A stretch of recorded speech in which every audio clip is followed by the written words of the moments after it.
Quero compartilhar com você a respeito disso aqui, que é mais importante do que você possa imaginar, hein, pessoal. Peço que você coloque toda a sua atenção, você bem objetivo, bem rápido, antes da meia-noite a gente termina, então vamos colocar toda a atenção. Qual o tema da mensagem de hoje, pessoal? Meia-noite é brincadeira, hein, pessoal? Qual o tema da mensagem? Poder extraordinário das palavras. O poder extraordinário das palavras. Você sabe que domingo nós começamos a falar a respeito disso, aliás, quarta-feira passada começamos a falar um pouco sobre isso. Domingo nós ratificamos, mostrando outras coisas para vocês e fechamos a mensagem, inclusive de domingo, com aquele versículo que diz: a morte e a vida estão no poder da língua. Deus colocou nesse órgão que está em cada um de nós um poder de morte ou de vida, depende de como você vai utilizar. As suas palavras podem mudar a história da sua vida, para o bem ou para o mal. Amém, igreja? Porque, como tenho ensinado para você, uma palavra vai gerar um pensamento que produzirá em você um sentimento, e de acordo com o seu sentimento você vai agir. Isso é fato, entendeu? Se o sentimento for bom, a atitude será boa. Se o sentimento for ruim, a atitude será ruim também. Não é assim? Então isso você tem que guardar dentro de você. Então vigie com as suas palavras, com aquilo que você diz. E eu quero começar mostrando para você, nessa noite, que há uma diferença. Há algumas diferenças entre o justo e o perverso. O justo e o ímpio na Bíblia Sagrada. E as diferenças, ou o que distingue o justo do perverso, não é simplesmente a questão de caráter, mas a questão das palavras também. Provérbios capítulo 10, verso 11 vai dizer assim, leiam todos em voz alta comigo, por favor. A boca do justo é manancial de vida, mas a boca dos perversos, na boca dos perversos mora o quê? Violência. Vamos ler novamente, igreja? Vamos lá? A boca do justo é manancial de vida, mas na boca dos perversos mora a violência. Meus amados, aprenda isso. Não é apenas a questão de caráter que distingue o ímpio do justo. O ímpio, aquele que não quer nada com Deus. O justo, que vive pela fé e anda de acordo com a vontade de Deus. Ama a justiça do Senhor. Não apenas a questão de caráter, mas a questão de palavras também. A Bíblia diz que da boca do justo há um manancial de vida. Agora, da boca do perverso é violência. A palavra de um traz vida, a palavra do outro traz morte. Quem somos nós nesse? Quem somos nós? O ímpio ou o justo? Entende o que eu estou dizendo? O que tem saído da nossa boca? Quem é o justo? A Bíblia diz que o justo é o que vive pela fé, anda de acordo com a vontade de Deus, com a palavra de Deus, tem fé nas coisas de Deus, na sua palavra, sobretudo. O justo, da sua boca não sai palavra de morte. Nós temos que vigiar, pessoal. Ei, se eu e você somos justos segundo a Escritura Sagrada, da nossa boca tem que sair vida, palavras de vida e não de morte, palavras que venham levantar e não derrubar, palavras que venham construir e não destruir. Deve ser um manancial de vida e não de morte. Quem eu e você temos sido? Que palavras têm saído da nossa boca? Entenda, meu amado, olha a importância das palavras que saem da nossa boca. O próximo versículo, que está em Provérbios também, capítulo 15, verso 30. Leia em voz alta comigo, vamos lá? O olhar de amigo faz o quê? Alegra o coração. As boas novas fortalecem até os ossos. Mais uma vez, vamos juntos? O olhar de amigo alegra o coração. As boas novas fortalecem até os ossos.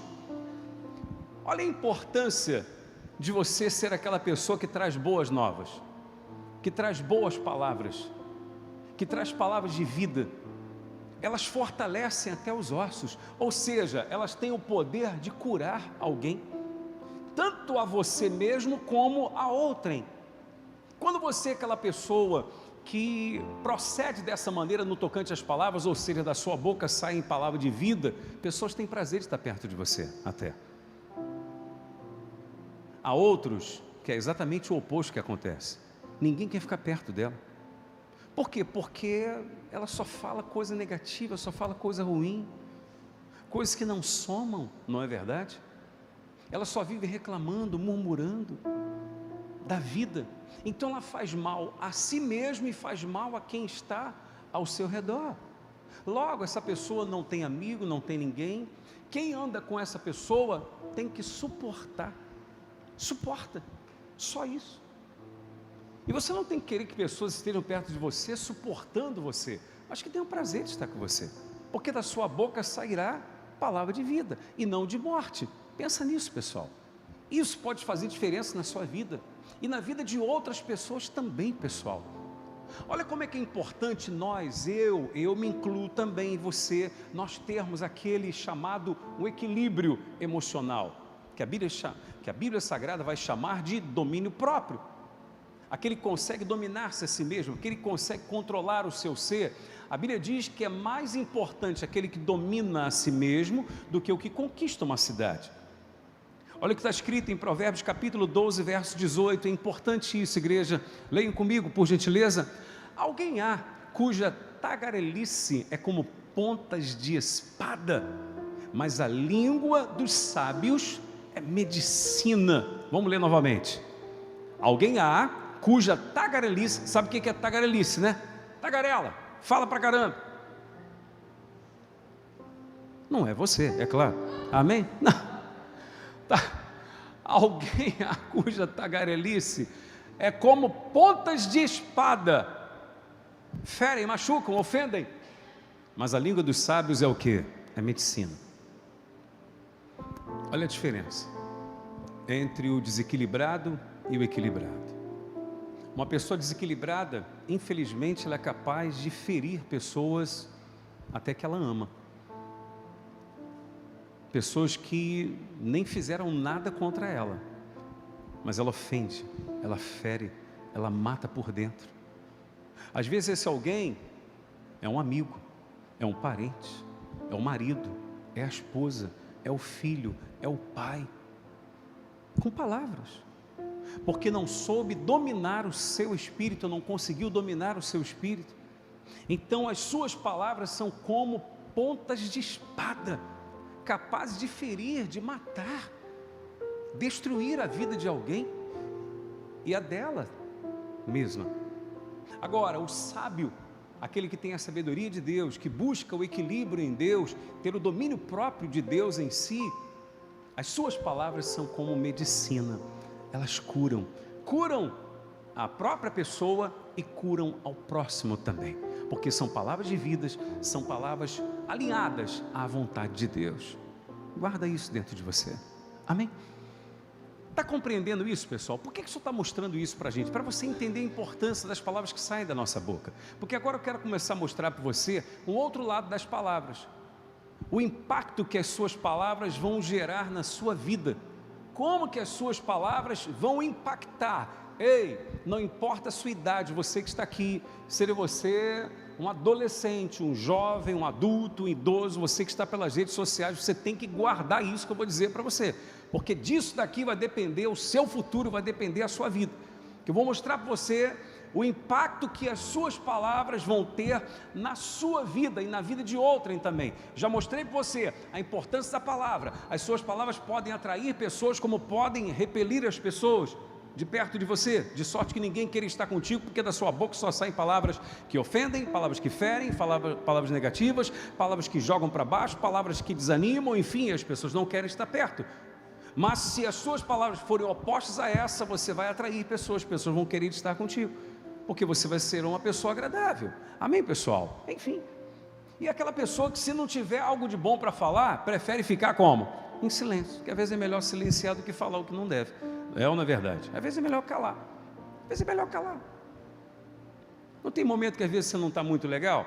Então naquele momento você se cala, pronto, acabou. Daqui a pouco aquilo passa, você fala o que é bom, o que vai produzir vida na vida de outra e na sua também. Amém, pessoal? Nós podemos viver momentos assim.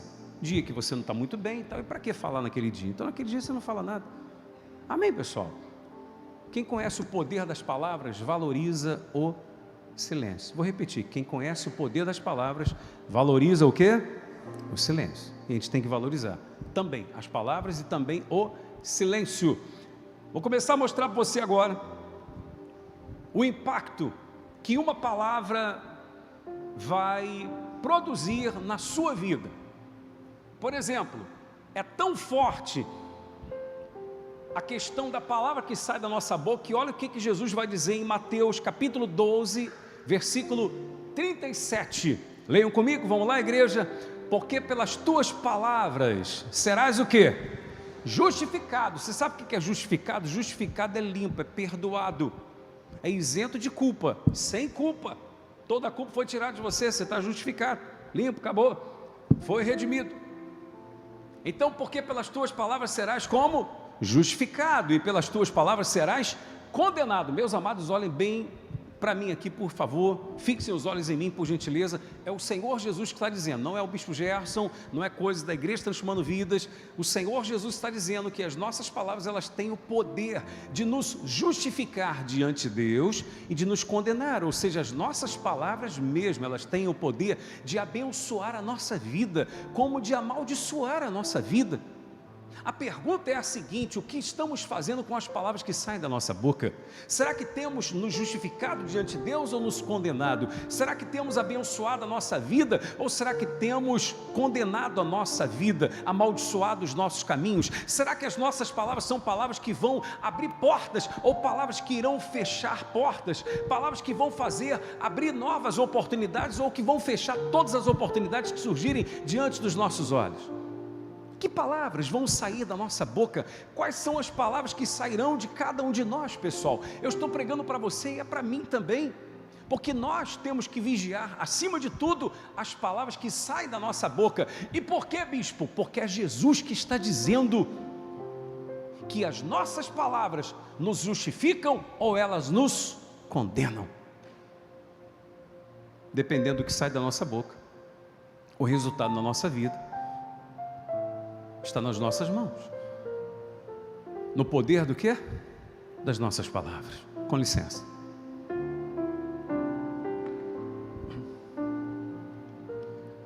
Vou mostrar uma coisa para você interessante. Ouça isso com atenção. Mas coloque atenção nisso. O problema muitas vezes não é a situação em si que a pessoa está vivendo, mas é o que sai da boca da pessoa. Olha o que diz Mateus capítulo 6, Mateus capítulo 6, verso 31. Leiam comigo, vamos lá? Portanto, não vos inquieteis dizendo, coloquei até em negrito ali, não vos inquieteis dizendo que comeremos, que beberemos ou com que nos vestiremos. Olhem para mim aqui. Olha o que Jesus está dizendo. Como é que a gente tem que ler a Bíblia? Às vezes a gente lê a Bíblia e tal, entendi o que Jesus está falando, não sei o que e tal, não tem que se preocupar com o que vai comer, o que vai vestir, o que vai beber. Não. Jesus está dizendo o seguinte: o problema não é a ausência da comida, da bebida e da vestimenta. O problema é o que você está falando. O problema é que você está dizendo isso. Como é que eu vou comer? Como é que eu vou beber? Como é que eu vou me vestir? Meu Deus, não vai dar certo. Será que eu vou ter? Será que eu não vai ter? Isso vai gerando em você uma insegurança, uma inquietação, uma ansiedade tão grande, que o que acontece? Você não consegue mais enxergar nada, porque uma pessoa desequilibrada emocionalmente, tomada pela ansiedade, por exemplo, ela não enxerga um palmo à frente dos seus olhos. Tudo ela interpreta de forma errada. Tudo ela interpreta de forma errada. Alguém pode tentar mostrar o certo para ela, mas ela não consegue chegar porque ela está tomada pela emoção. Jesus está dizendo isso. Você não pode andar ansioso, você não pode começar a ficar declarando o que a gente vai comer, o que a gente vai vestir, o que nós vamos ter e tal. Será que vai ter? Será que não vai? Isso vai criando em você um sentimento ruim, e essa emoção negativa te cega. A chance ou oportunidade pode estar perto de você e você não vai enxergar, e ela vai passar. O problema não seria a falta de comida ou de vestimento ou de bebida, porque Jesus posteriormente vai dizer: busquem a Deus em primeiro lugar e essas coisas serão acrescentadas a vocês. A comida, a vestimenta, a bebida, tudo isso Deus vai acrescentar. Amém? Então o problema não está na ausência de algo, mas no que eu fico dizendo que eu não tenho isso e que não vou conseguir. Quem compreendeu? Entendeu? O problema é o que se diz, não é a situação. Qual é a situação que você está vivendo? Estou numa situação de escassez, mas o que você está falando a respeito disso? É isso que vai fazer diferença na sua vida. Está compreendendo o que eu estou falando, pessoal? Está claro? Não é a situação em si, não é a escassez em si que você está vivendo que é o problema. O problema é o que está saindo da sua boca, porque o que está saindo da sua boca é o que vai gerar em você o sentimento necessário para você enfrentar, ou o sentimento que jamais vai fazer com que você enfrente aquilo. Porque se você começar dizendo, meu Deus, nunca vou conseguir, meu Deus, a gente não vai sair dessa situação, meu Deus, jamais vai mudar e tal, então, meu amado, o que vai acontecer dentro de você? Você vai ficar tão mal, que você não vai ter ânimo para combater aquela situação. Você não vai vencer. Por mais jovem, por mais vigor que você tenha hoje, você não vai ter força para enfrentar. Exatamente por causa disso.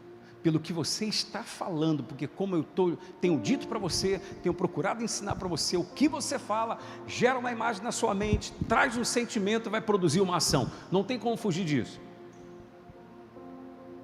Amém? O que você tem falado a respeito da sua vida, do que está acontecendo? Eu estou mostrando para você que o problema não era a ausência de comida, bebida ou vestimento, porque Jesus falou, se você buscar Deus em primeiro lugar, Ele vai acrescentar tudo isso daí. O problema é você falando isso, dizendo isso, o que eu vou comer, o que eu vou beber, o que eu vou vestir, não vai ter, vai faltar, meu Deus, e agora? Olha o desespero tomando conta. Mas começa a dizer, Deus vai dar. Deus vai dar condição. Deus proverá. Alguém pode declarar bem forte, Deus proverá? Só quem crê, mais uma vez, diga, Deus proverá. Deus proverá. Deus proverá. Deus vai fazer algo acontecer. Em nome de Jesus, pessoal. Deus vai fazer. O Espírito Santo faz. Deus faz alguma coisa acontecer, nem que Ele tenha que usar alguém. E não importa quem Deus vai usar. Mas vai ajudar, vai abençoar em nome de Jesus. Amém? Isso é certo. O que mais eu quero mostrar para você? Que não é simplesmente questão da situação em si, mas olha que interessante que eu vou te mostrar. O versículo certamente você já conhece, você de casa também, mas olha que interessante.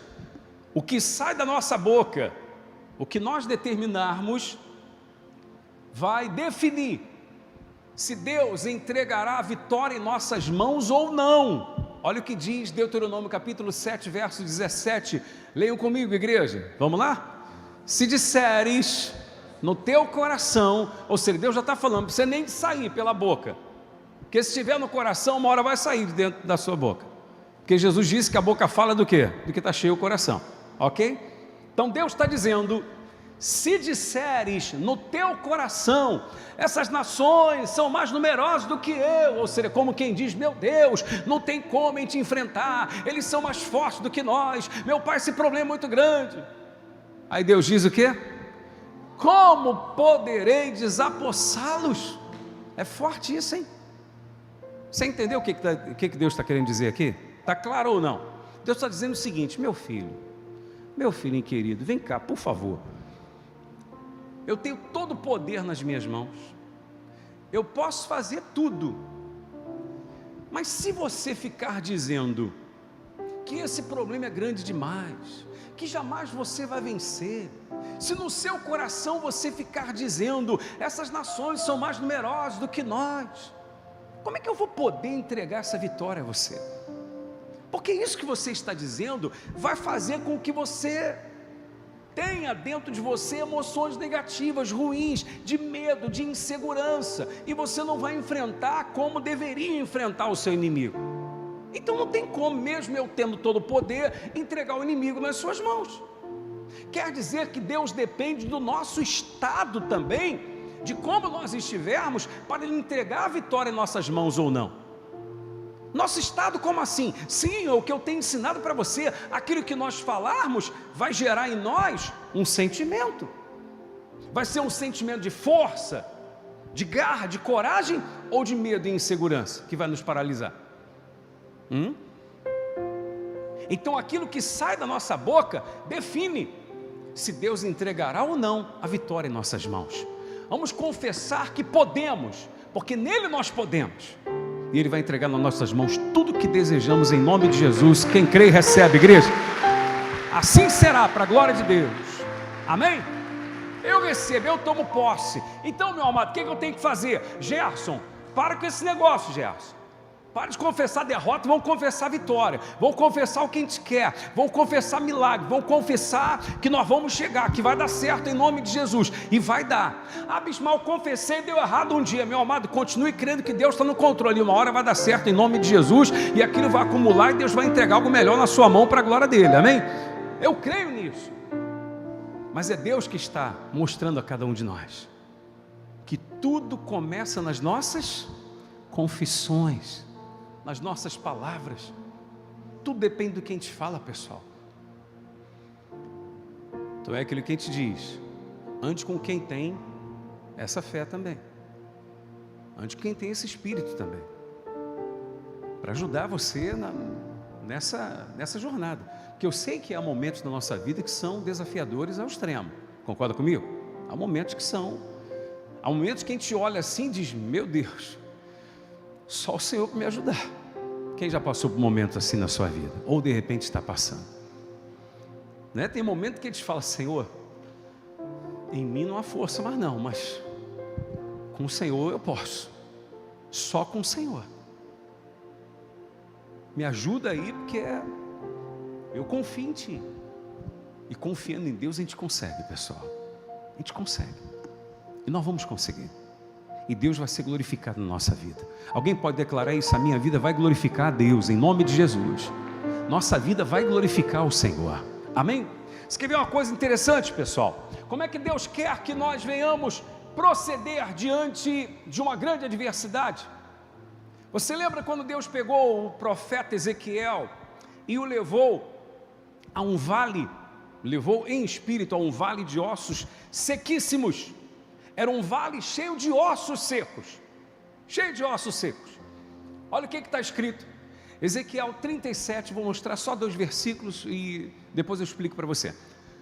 Disse-me ele: profetiza a estes ossos e diz-lhes: ossos secos, ouvi a palavra do Senhor. Era para falar com quem? Era para falar com quem, igreja? Com os ossos secos. O que são os ossos secos da sua vida hoje? São as situações adversas que você tem enfrentado, que você tem vivido. Deus está falando: fala com ele. Jesus não falou certa vez com a figueira? Não virou para a figueira e falou: ó, jamais coma fruto de ti. O discípulo deve ter olhado e falado assim: hoje ele pirou legal. Não. Hoje ele está falando com árvore, pô. Ah, deixa para lá, é o Senhor que está falando. No dia seguinte falou: Senhor, a árvore que só amaldiçoou secou mesmo. E Jesus falou: tu está dizendo que eu estou de brincadeira, pô? Tenha fé em Deus, pô. O que você disser, crendo, assim será. Amém, pessoal? Mas vamos voltar aqui. Disse-me, volta ali no 4, por gentileza, meu filho. Muito obrigado. Disse-me ele: profetiza estes ossos e diz-lhes: ossos secos, ouvi a palavra do Senhor. Verso 5 diz: assim diz o Senhor Deus a esses ossos: eis que farei entrar o Espírito em vós e vivereis. Olhem para mim aqui, por gentileza. Para de ler aí a sua Bíblia, olhem bem para mim. O episódio, para quem não conhece, Deus soprou o seu vento, fez com que aqueles ossos se juntassem um no outro, criassem então a carne e se juntasse tudo direitinho.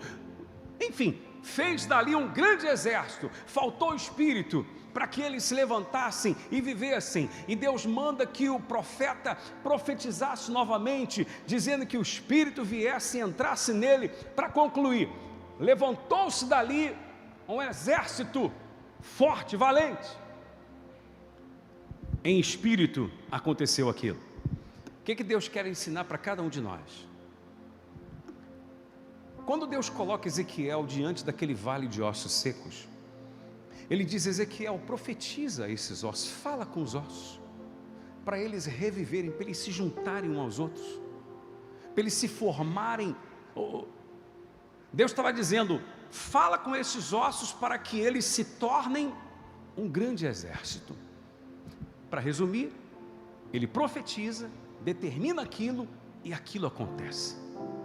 O que quer dizer isso para mim, para você? Deus está dizendo o seguinte: diante deste vale de ossos secos que está a sua vida, não é para você declarar o que está acontecendo, não é para você ficar dizendo: rapaz, mas como está seca a minha vida, olha que situação difícil que eu estou passando, meu Deus, mas isso aí jamais vai mudar. Não, Deus está dizendo o seguinte: profetiza o que é para acontecer, profetiza vida, profetiza que vai reviver, profetiza que isso vai mudar, profetiza que seu casamento será restaurado, que suas finanças elas vão crescer, profetiza que a cura virá, a saúde, quer física, emocional, espiritual, profetiza o melhor para a sua vida, crescimento, vitória, profetiza e deixa Deus fazer aquilo que você não pode. A nossa parte é profetizar, declarar, determinar, falar com fé, e Deus vai fazer o que a gente não pode fazer. Façamos a nossa parte, e a de Deus, que é o impossível, Ele vai fazer na hora certa, no momento certo. Recebe isso para a sua vida, em nome de Jesus. Por favor, glorifica Ele se você crê nisso, e assim será, amém? Ó, eu lembro como se fosse hoje, estava na casa de uma tia minha, que servia a Jesus, e na época eu não era de igreja nem nada e tal,